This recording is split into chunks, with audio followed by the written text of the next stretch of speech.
आम इंसान छोटी छोटी जरूरतों के लिए पूरी जिंदगी कमाता है।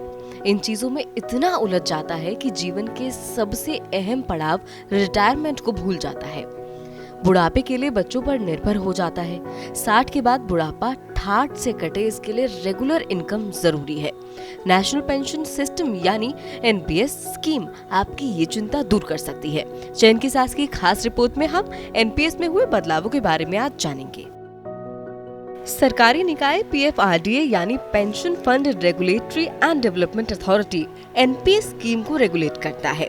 नेशनल पेंशन सिस्टम ट्रस्ट के आंकड़ों के मुताबिक 31 मई 2022 तक एनपीएस स्कीम से 1.59 करोड़ लोग जुड़ चुके हैं।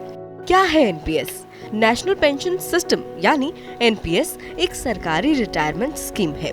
केंद्र सरकार ने 1 जनवरी 2004 को सरकारी कर्मचारियों के लिए इसे शुरू किया था। हालांकि सेना को इसके दायरे से बाहर रखा गया है। बाद में इस योजना को निजी क्षेत्र के लिए खोल दिया गया।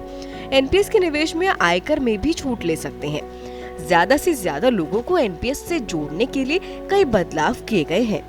पीएफआरडीए चेयरमैन ने हाल ही में कहा कि अब एनपीएस सब्सक्राइबर्स एक वित्त वर्ष में 4 बार एसेट एलोकेशन में बदलाव कर सकते हैं। मौजूदा समय में इन्वेस्टमेंट पैटर्न में 2 बार बदलाव करने की इजाजत भी है। एनपीएस के तहत ग्राहक इक्विटी, गवर्नमेंट सिक्योरिटीज और कॉर्पोरेट बॉन्ड में पैसा लगा सकते हैं। एनपीएस के तहत मिनिमम गारंटीड रिटर्न पर भी काम चल रहा है। उम्मीद है कि सितंबर तक ये अंतिम रूप में सामने आ जाएगा। वित्त वर्ष 2022-23 से राज्य सरकारों के कर्मचारियों के लिए एनपीएस खाते में सरकारी कंट्रीब्यूशन पर टैक्स डिडक्शन लिमिट को बढ़ाकर 14% किया गया है। पहले ये लिमिट 10% थी। केंद्र और राज्य सरकार के कर्मचारियों को एक जैसा ट्रीटमेंट देने के लिए ये कदम उठाया गया है।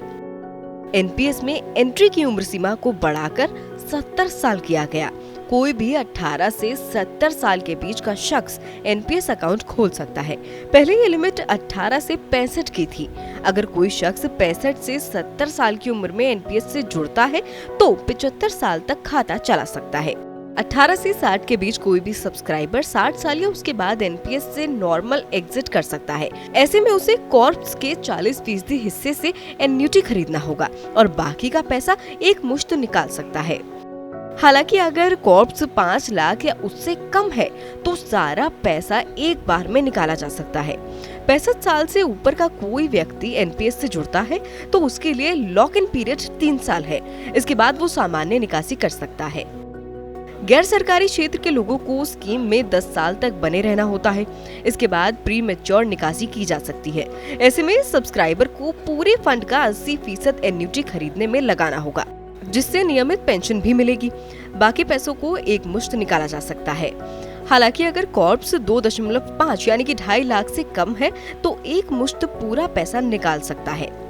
SEBI registered investment advisor Jitendra Solanki बताते हैं कि महंगाई के लिहाज से एनपीएस में निवेश करना फायदेमंद है।